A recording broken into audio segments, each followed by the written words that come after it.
तर आदित्य ठाकरे यांनी उपमुख्यमंत्री एकनाथ शिंदे यांच्यावर सुद्धा टीका केली। सत्ताधाऱ्यांचा आदित्य ठाकरेंवर या टीकेनंतर पलटवार सुद्धा झाला। नारायण राणेंसह नरेश म्हस्के यांनी सुद्धा आदित्य ठाकरेंवर टीका केली।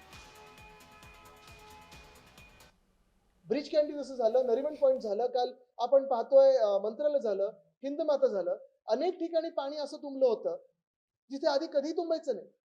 आणि मग ह्याला नेमकं जबाबदार कोण? तर मी अर्थातच भ्रष्टनाथ शिंदे ह्यांना जबाबदार धरीनच, कारण त्यांचा भ्रष्टाचार हा सगळीकडे दिसायला लागलेला आहे। मुंबईत पाऊस पडतो, ते पहिलं आहे, अजून पडणार। अजून जुलै यायचं आहे, ऑगस्ट जुलै ऑगस्टला जास्त पाऊस पडतो। ही सुरुवात आहे मे महिन्यात।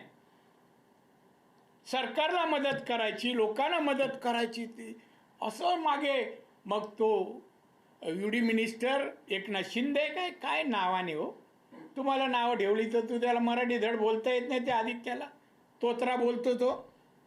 आम्ही नक्कल केली तर काय होईल? उद्धव ठाकरेची नक्कल केली तर काय होईल? तुमच्या आधी चेहरे बघा आणि मग दुसऱ्यावर टीका करावी ना।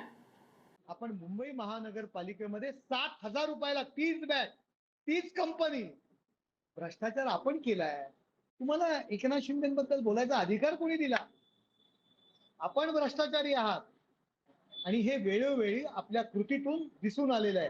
दिनू मोरिया आत्ताच एक नाव पुढे आलेलं आहे, पुण्याचे साथीदार आहे, पुण्याबरोबर ते असतात।